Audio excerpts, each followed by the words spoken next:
Pokemon Brilliant Diamond provided me with one of the most challenging gaming experiences of this year. And I know what you're thinking. Poliwill. Who the f*** are you? Oh, right. I should probably introduce myself. Hi, my name's Poliwill, and this is my first video. I hope you like it. But then you're probably thinking, Poliwill, Pokemon is just a dumb baby game. Are you really that bad at video games? Yes and no. You see, I use a self-enforced rule set known as a Nuzlocke to make my playthrough way more challenging. And for those who may be unfamiliar with what a Nuzlocke is, let me explain to you the rules. You may only catch the first encountered Pokemon in any new area. You must nickname all caught Pokemon to form a closer bond with them. Any Pokemon who faints in battle is considered dead and must be released. And finally, if all 6 of your party Pokemon faint and you white out, that's it, the run's over. Pretty tough, right? So without further ado, let me narrate to you the journey of my first ever Nuzlocke. It all begins just as it did when I was younger, selecting a gender, giving my character a name, then erasing that name for something way more cringe. I give my rival a fitting name, and then the adventure begins. I wake up ready to play with some Pokemon when I'm rudely interrupted by my sorry excuse of a mother. I skip past her dialogue and meet up with Adopted. Admittedly, I was not paying attention to the story, but I'm pretty sure we had some plan to go bare-knuckle brawl some Starly. And when that plan went south, we rummaged through an old man's personal belongings, and that's when I was faced with the most difficult decision a kid could be asked to make. Picking your partner Pokemon, who will be by your side through your entire Pokemon journey. Unless he dies, of course. Fortunately, for me, the decision was easy, as I had some guidance from a Pokemon master.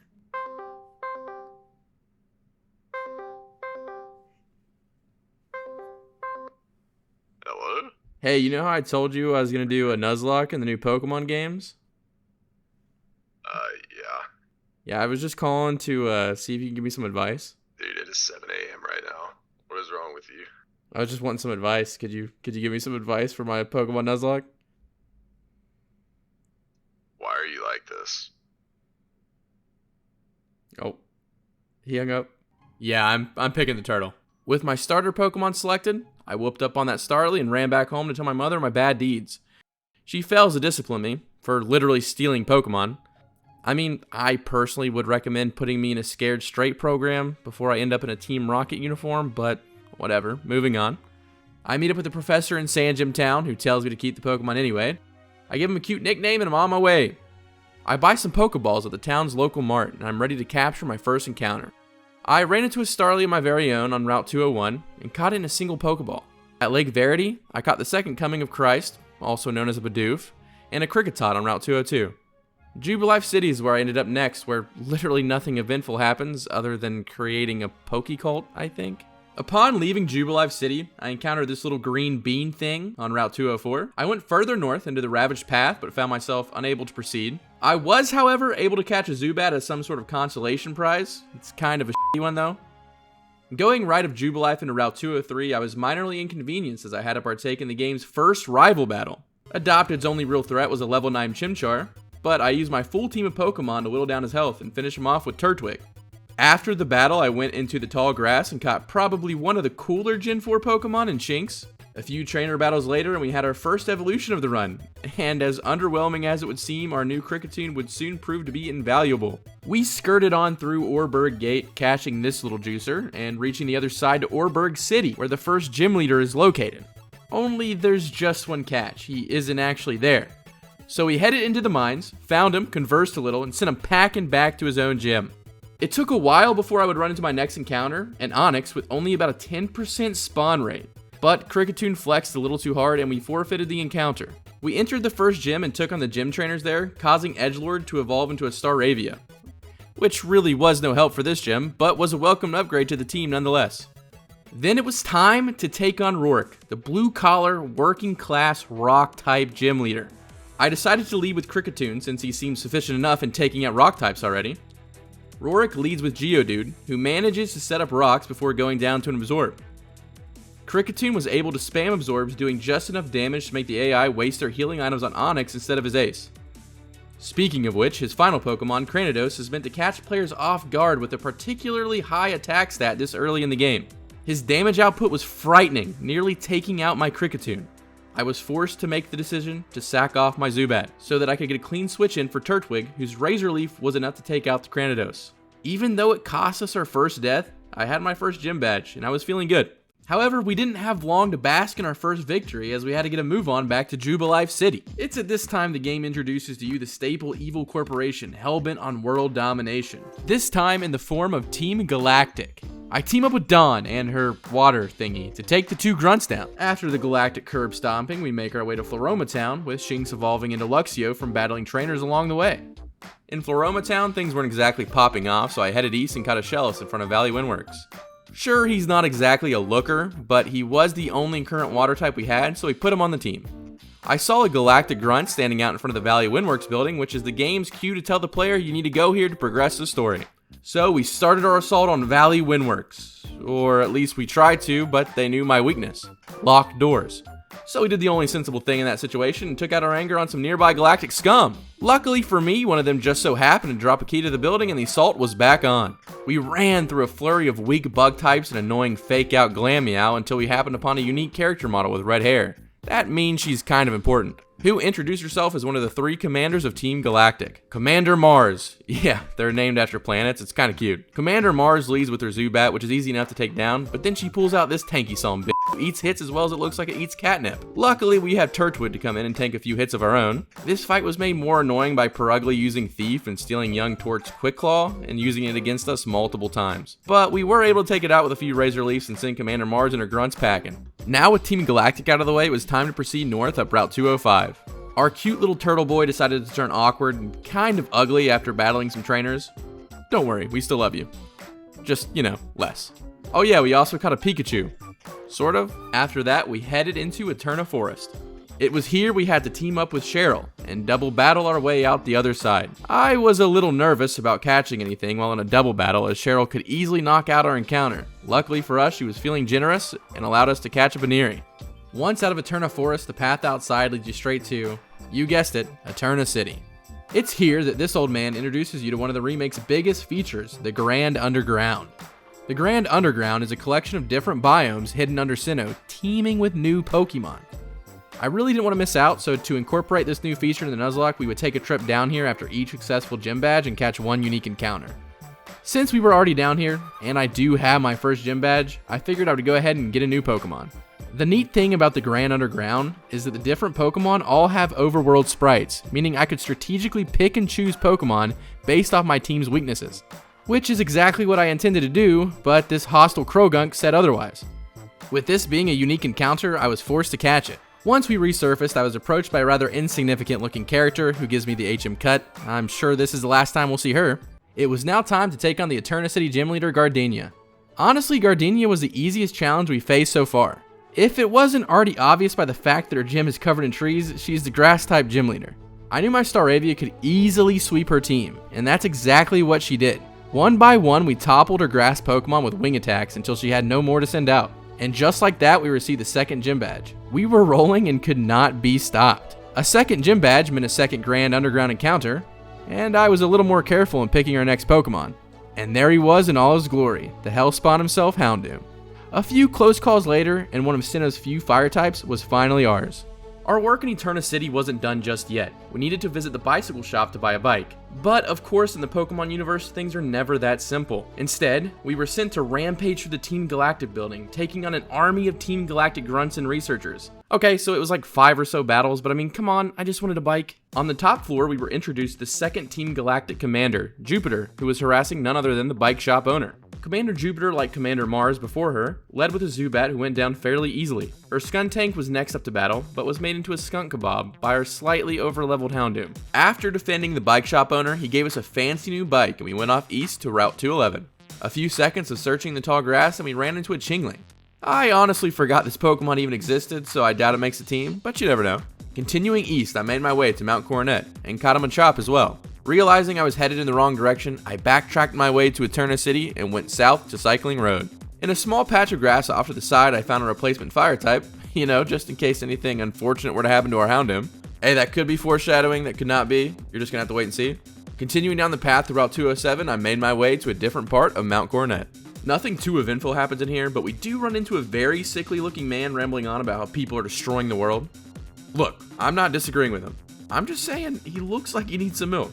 Anyway, leaving Mount Coronet, we make our way onto Route 208. Eventually, we end up in Hearthholme City, and this is where me skipping dialogue comes back to bite me. You see, Hearthholme's gym is actually done later in the game, but when I went into the gym looking for the gym leader and she was nowhere to be found, I just assumed the game wanted me to compete in this super contest show. And now I was forced to suffer through this potentially optional part of the game, so here's a quick montage so the footage doesn't go to waste.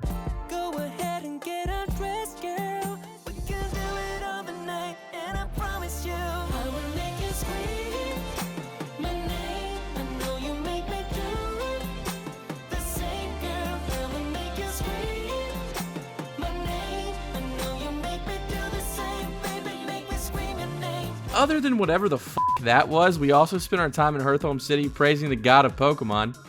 No, not that one. That one.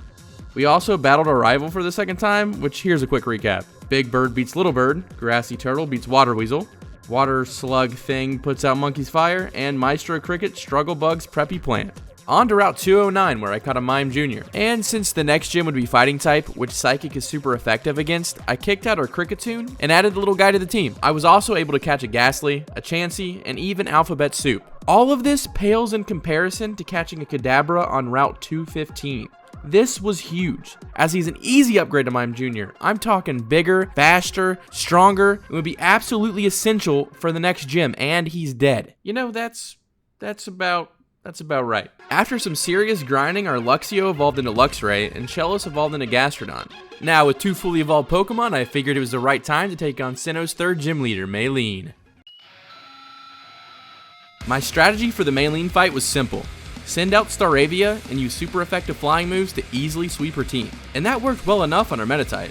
However, Machoke happened to live on 1 HP, but a quick attack was enough to finish him off, so no big deal there. All was going according to plan. That is until she sent out Lucario. Lucario was a problem, but more specifically, its move Drain Punch. Drain Punch is a fighting type move that works similarly to moves like Giga Drain, where the user dishes out damage and receives health back in return. This move was about to absolutely devastate our team. So I swapped into our Grotto to get up Leech Seed, but after seeing the damage Drain Punch could do to our ace Pokemon, I panicked and swapped out into Mime Jr. This is where the momentum shifted heavily into Maylene's favor. Lucario sent a barrage of Drain Punches down onto our team, effectively taking out 4 of my Pokemon. When I say barrage, I mean 10 to be exact, as Lucario only has that many to use before the move runs out of PP. That's when I saw an opening. I sent out my Luxray and began hitting Lucario with Sparks, all while eating Metal Claws. It took a few healing items, but we were able to just barely outlast Maylene. The 3rd gym badge was ours, but it hardly felt as victorious as the last 2. We were battered and broken. We were down, but not out. With the fully evolved Torterra now equipped with Earthquake and our surviving Luxray leading the squad, it was time to rebuild our team with a strong supporting cast, which was subject to change sooner rather than later. I made sure to leave a spot open for our 3rd Grand Underground encounter, which was none other than Murkrow, a perfect replacement for our deceased Staravia, if only replacing loved ones in real life were this easy. Grandma, no! Oh, hey, yeah, you'll do. Our rebuilt team moving forward would include a Ponyta, Haunter, Krogunk, and our freshly caught grandma. We were looking like a true B team to say the least. That's when I decided to big brain Route 214 and bring in a heavy hitter. You see, all this time I was getting encounters from patches of grass, neglecting the power that lies in the depths. This guy. I think it's common knowledge by now that while Magikarp is a good meme, Gyarados remains one of the strongest carries for any Pokemon team through multiple generations. We add him to the team after losing Krogunk in a battle which I apparently forgot to record. And since we caught Magikarp at level 20, it only had to level up 1 time to become this stud. With only some trainer battles and grinding separating the 3rd and 4th gyms, it wasn't long before we found ourselves taking on former WWE Reject and Pastoria City gym leader, Crasher Wake. Knowing Wake leads with the Gyarados, my best play would be to lead with Luxray. I opted for a 4-time super effective Volt Switch before switching out into Torterra. The switch-in worked perfectly as Crasher Wake's next Pokemon was Quagsire, whose ground typing would have rendered Stormy's electric moves useless. A single Razor Leaf was all it took to drop Quagsire, forcing Wake to bring out his last Pokemon. Floatzel. Maybe it's because the game feels guilty about throwing a Lucario at you so early in the previous gym, but all of Crasher Wake's Pokemon are lower level than Maylene's. So it was no surprise when Torterra one-shot Floatzel, effectively earning us our 4th gym badge, and we celebrated by catching a Wooper in the Safari area. Yay! We were then able to test our newly bonded team against our rival. And for the sake of time, let me recap this one again. Luxray is definitely OP, and f*** you monkey. Easy dubs. After the thrashing, my good pal encourages me to harass some Team Galactic member, eventually leading us to this newly introduced character who gives us the task of taking out the entire Psyduck population. Oh, bitch, get out the way. Get out the way, bitch, get out the way. One long trek later, and I finally arrived in Celestic Town, where I made the smart decision of picking up a backup Magikarp. This is going to come in handy later. The town makes it blatantly obvious what to do from here, with these important looking ruins smack dab in the center of town. Funny enough, all you really do in them is examine this cave painting, but we do get surfing here, so that's pretty cool. Upon leaving, I got jumped by Mr. Malnourished himself, whose text boxes are implying that he's saying something, but all I can really focus on is how quickly I could call this man up some Uber Eats. I nearly forgot about my 4th Grand Underground encounter for defeating Crasher Wake, but luckily I remembered just before leaving Celestic Town. I went underground with a plan in mind to catch a very specific Pokemon, one that was able to, oh no. Yeah, we had to catch this. Now it was time to revisit Hearthome City and finally take on that gym leader from before. I knew Fantina was a ghost type gym leader. I did not, however, realize she harnessed the power of something far more terrifying. Math. A few moments of freshman year algebra fever dreams later, and it was finally time to battle. Fantina's lead Pokemon Drifblim has a dual type Ghost Flying, so this was another situation where leading with Luxray made the most sense. I opted to use Spark over Volt Switch, knowing that I had a dark type move and Bite that should have been able to handle her next Pokemon Gengar. Now I did not anticipate taking Aftermath damage after beating Drifblim, and I certainly did not anticipate being hit by Confuse Ray and then hitting myself in confusion not once but twice. Stormy's health was just too low to risk it, and I was forced to go with plan B. I swapped into Murkrow to hopefully eat whatever attack comes at me, and holy shit, look at that damage. I was backed up into a corner and made the tough decision to ultimately sacrifice our Murkrow in exchange for healing our Luxray back to full health. Our Luxray managed to get her redemption on the Gengar and avenge our fallen Murkrow. I was a little more aware of the Confuse Ray strat this time around when dealing with her Miss Magius, so I clicked Volt Switch, taking the confusion and effectively getting off decent damage on our ace Pokemon. Then I sent out Big Chungus himself, Torterra. What the fuck? Another Confuse Ray? What is this BM? And of course, we hit ourselves a 3rd time. Needless to say, this fight was very annoying, but we were able to snap out of confusion and come in clutch with a Quick Claw activated Bite, winning the battle. This fight was pretty tough, but we were able to come out with minimal losses. Sorry, Murkrow. And get the 5th gym badge. Well, that sure was spooky. Anywho, I released Murkrow and replaced him with the shiny, well, not actually shiny, but rather a new Staravia we caught back around Valor Lakefront. Then it was time to delve back underground for our 5th encounter. I made sure to go back to the Dazzling Caves as I had the same plan as last time. You've got to be kidding me. Well, we have a Bronzor now. Our next stop was Canalave City with plans to go check out some books at the library, but not before being caught off guard with another rival battle. Despite leading into the fight with a poor matchup, we managed to gain ground throughout the battle. I'll give the kid credit, he brought his A-game. His A-game being a Heracross this time, but it wasn't enough as we came out of the battle still having yet to lose a Pokemon to our rival. Alright, now onto the important cool stuff like that library I was talking about. Oh man, they put a gym here too? We should probably take that on first. Gym number 6 is led by none other than Byron, and is it just me or does he look like a man on the verge of breaking?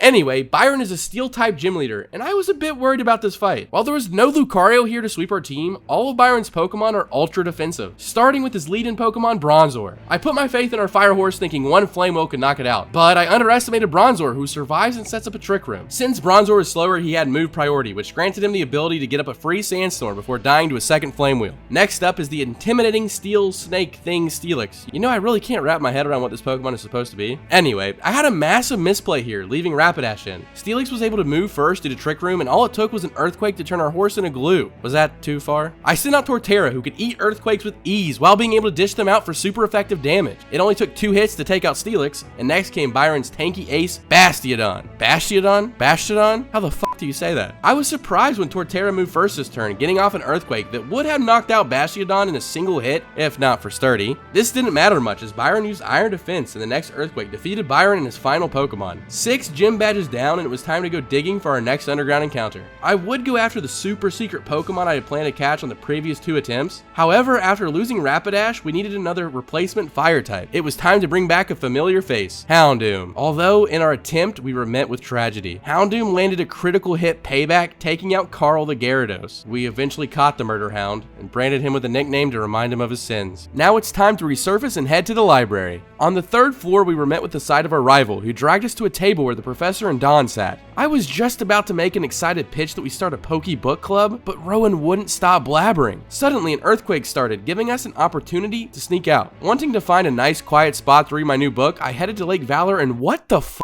I can't read while hearing these things pathetically splash about. Someone had to pay. And that someone was the final commander in Team Galactic, Commander Uranus. Okay, it's Saturn, but could you imagine? Saturn leads with the Kadabra, and unfortunately for him, I led with my bite-equipped Luxray. The super effective move was enough to one-shot Kadabra. Bronzor was up next, and we clicked Bite a couple more times to finish him off as well. Lastly was Toxicroak, who despite poisoning us, fell to a spark. In true henchman fashion, Saturn tips us off on the next location, and off to Lake Verity we went. I swept in just as Dawn was apparently being worthless. You know what they say, if you want something done, you have to do it yourself. Commander Mars' team had improved since her last battle, now sporting an evolved Golbat and an extra Pokemon, but she was still no match for our Luxray. Stormy sparked and bit her way through her entire team without ever switching out. There was one final lake to check out, and the professor was worried about Adopted getting hurt by Team Galactic, and beating up on Adopted was my job, so we had to rescue him. So we made the cold, harsh trek through routes 216 and 217 before getting sidetracked by Snowpoint City. More specifically, the gym there. A few minutes of exploring the game later, and it was time to take on the 7th gym leader and Cinna's very own ice-cold-hearted bitch, Candace. I probably shouldn't say that. Candace leads with a Snover, and I chose to lead with Staraptor. A single aerial ace was enough to fell Snover, and 2 would suffice in taking down our Medicham. A close combat prematurely ended this poor Sneasel. It wasn't all peaches and cream though. We nearly lost our Staravia, but it decided to live instead of die. What is that? We swapped into Houndoom to clean up Abomasnow and earn our second to last gym badge. Wait, were we forgetting something? Oh shit. We raced to Lake Acuity, but it seems the fighting was over. Adopted was still standing, but the only thing hurt was his pride. Commander Jupiter ran back to Team Galactic's headquarters located in Velstone City. Chasing after would have to wait as we had our 7th Grand Underground encounter to catch. The entirety of the second half of Underground encounters we had at our disposal were spent trying and failing to catch one specific Pokemon. Togepi. Togepi is nothing special as is, but its final form Togekiss is arguably one of the strongest fairy types now accessible in the remakes. But why is fairy typing so special, you might ask? Maybe this is looking too far ahead, but I've been wanting to catch the Spike Ball Pokemon all this time to counter one single Pokemon, the Champion's Garchomp. I was so serious about getting this Pokemon that I spent hours digging for a fairy statue to put in my underground hideout, just to give Togepi an increased chance to spawn. Even then, I spent hours entering, exiting, and re-entering the dazzling cave area before finally spotting the little fellow. It was a lot of effort to get this Pokemon, but it was essential if we wanted a chance at beating this Nuzlocke. With that chapter in this story complete, we needed to head back to Velstone City and storm the Galactic headquarters harder than Trump supporters stormed the Cap. On second thought, I won't go there. We defeated grunt after grunt after grunt after researcher after grunt. Okay, you get it. A lot of grunts and a lot of researchers later, we made it to the final room, only to find that the crazy sickly man was actually the big boss of Team Galactic. His name was Cyrus, and with all his time dedicated to creating a new world, he didn't have time to eat. I expected the big bad of Team Galactic to be a little tougher, but with what seemed to be a common trend in this playthrough, Luxray was able to easily run through his team. The thought never really hit me until now, but Cyrus gives you the Master Ball after this fight. Like, I am literally about to use this device and end this man's career. I wasn't done with Galactic headquarters just yet, as I had to go to a secret room and have another battle, this time with Commander Saturn for the second time. Again, Luxray decimated his 3 Pokemon. After the battle, we were given the option to set 3 captured legendary Pokemon free. Man, these guys are the kings of shooting themselves in the foot. We hit the big yellow button and they were out of there. Next up on our agenda was the head to Spear Pillar to continue ruining Team Galactic's day. We were met with an intense looking Cyrus staring down on us while Thing 1 and Thing 2 stood off to the side. Cyrus detailed us his master plan to have the perfect feast, and on the menu was a legendary Pokemon Dialga. I'm paraphrasing a bit, but it's close enough to the actual story. Anyway, I was about to save the day when Adopted showed up in an attempt to steal my glory. A double battle ensued where Adopted's Munchlax proceeded to be useless, and my Pokemon were left doing all the heavy lifting. We fought off Tweedledee and Tweedledum, and the 3 legendary Pokemon from before came and freed Dialga from its chains. Cyrus got pissed off that he was going to miss out on finally eating a good meal and demanded we battle. The team Cyrus was working with this time was certainly upgraded from before. Stormy handled Honchkrow and Gyarados fairly easily, but Weavile caught us off guard with a would-be super effective dig. I swapped out into my very own Gyarados, knowing it wouldn't be effective. I dared Weavile to stop me as I sat up by using Dragon Dance right in his face. I even went for it twice and then a third time. It was a bit overkill, but it allowed us to destroy Weavile and the following Crobat. Cyrus was humiliated, but this gave us the opportunity to catch Dialga for our very own feast. I took no time deciding to throw a Master Ball, and the Master of Time was ours. The final gym of the Sinnoh region is located in Sunyshore City. Upon entering Sunyshore, we are met by a man who introduces himself as Flint, a member of the Elite Four. He informed us that the 8th gym leader has lost his passion for battling, and that we needed to seduce him to get his juices flowing again. What? Don't look at me like that. I mostly skimmed. Of course, we couldn't just head to the gym and face him. Instead, we had to go look for him in the lighthouse by the waterfront. He looked us up and down before deciding that he would challenge us to a battle. The guy's a bit of a dick, though, for making me run all the way back to his gym. We ran through the gym's obstacles and met up with Sunyshore's gym leader once again. This time, he introduced himself as Volkner, the final gym leader in our way. Volkner is the master of Zappy Zap Pokemon and chooses to lead with Raichu. I send out Torterra, as I assumed his ground typing would really help out here. Raichu opens up with a Surf, which baffles the hell out of me, and we counter with an Earthquake, doing just enough damage to knock out the little mouse. Next up was Octillery, and I knew this Pokemon was capable of learning some pretty odd moves, so I played it safe and went out into Luxray. After whittling down Octillery's health with a few sparks, my plan was to Volt Switch the Octillery, finishing it off and swapping out into something better equipped to handle his next Pokemon. I was a bit caught off guard, however, when he decided to full restore the Octillery. The Volt Switch was unable to finish it off, and we were forced to send out Haunter. I'm really not sure my reasoning behind choosing Haunter, but it worked out as a pair of Shadow Balls sent Squidbilly packing. Volkner then sent out Ambipom, which Haunter was a perfect counter for. I had a good idea Ambipom would use Thunderbolt, as the AI would probably be aware normal type moves would not work on Haunter. After eating his attack, a single Sludge Bomb crushed his Ambipom.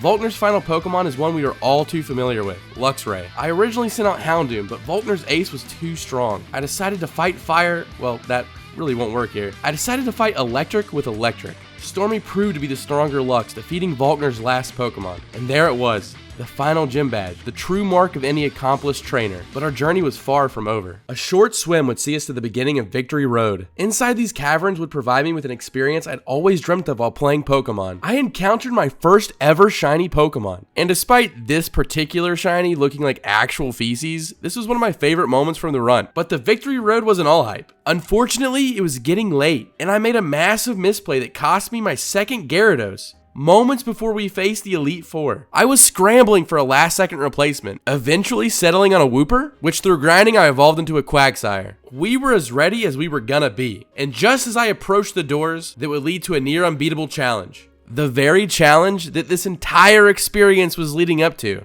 this scrub comes running in, and I had to bop his ass. Take that, you little.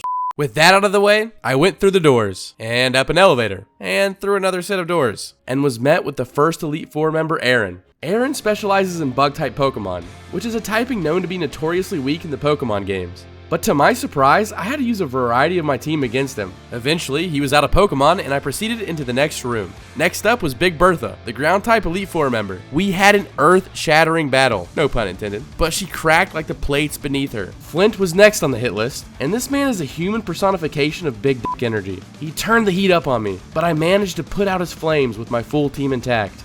Lucian, the Psychic-type specialist, would be the first major roadblock in the Elite Four trial. He was able to take out my Haunter, but also my starter, Torterra. Anytime I lost a Pokemon, it felt terrible, but it was nothing like losing the Pokemon that I started this whole journey with. But we had to press on. Our team bounced back and ultimately defeated Lucian. The Elite Four members had all been beaten, but the biggest challenge still awaited us. It was time to take on Cynthia, the Sinnoh region's champion, and the most intimidating Pokemon adversary I have ever matched up against in all the Pokemon games. To make things even more difficult, I only had 4 Pokemon left, but we still had a chance. Cynthia starts off using her Spiritomb, and I waste no time making use of Togekiss and its fairy typing. Dazzling Gleam did great damage, and the second one was enough to take out Spiritomb. Cynthia's Roserade came out next. Its speed and special attack was insane, hitting anything I sent out on it extremely hard. We tried swapping out into Houndoom to get off a super effective fire attack, but Roserade moved first and took out our fiery boy. Next, I sent out Togekiss, who sadly was met with the same fate as Houndoom. Our team was down to just 2 Pokemon, and our chances of victory was hemorrhaging. Stormy took out the Roserade, but Gastrodon came out next, so he matched his typing with our Quagsire. The battle between Gastrodon and Quagsire was one of attrition, neither being able to dish out much damage to the other, but we had a slight advantage, with our Quagsire being able to poison Gastrodon using Toxic. We stalled the Gastrodon, and next up was Milotic. Stormy made short work of her, and out came the PTSD-inducing Lucario. Lucky for us, this Lucario doesn't know Drain Punch. Instead, it brought moves such as Aura Sphere and even Dragon Pulse. Doing my best to keep 2 Pokemon alive before Cynthia's Ace came out, I started to cheese the game a bit, spamming healing items and getting damage off on Lucario when I could. This tactic eventually led with us taking out the Lucario. It was time to face my worst nightmare, Garchomp, who immediately upon coming out, earthquaked our Luxray out of existence. With no Togekiss and no backup fodder, our victory lied on the back of a Quagsire who wasn't even supposed to be on the team mere hours before. The healing spam tactic commenced, stalling out Garchomp's stab earthquakes. The next move Garchomp would use was Poison Jab, which hardly put a dent into Quagsire's health bar. This allowed us to get off a Toxic on Garchomp. We had a glimmer of hope. That is until Garchomp finally sets up on us and follows up by hitting us with a Dragon Claw, one-shotting our Quagsire. We were met with a black screen for the first time in our playthrough, signaling the end of my first ever Pokemon run. I was defeated, but I felt proud. I managed to make it to the champion on my first run, leaving her with just 1 Pokemon left. I'll wrap things up by saying this was some of the most fun I've ever had playing a Pokemon game. Maybe it's because the Generation 4 games are solid, or maybe it's because I experienced my first ever Nuzlocke attempt. But I think it's because I gotta take this long journey and share it with anyone watching this. So thanks for sticking around to hear this recap, and stay tuned for more content in the future. Until next time guys, later.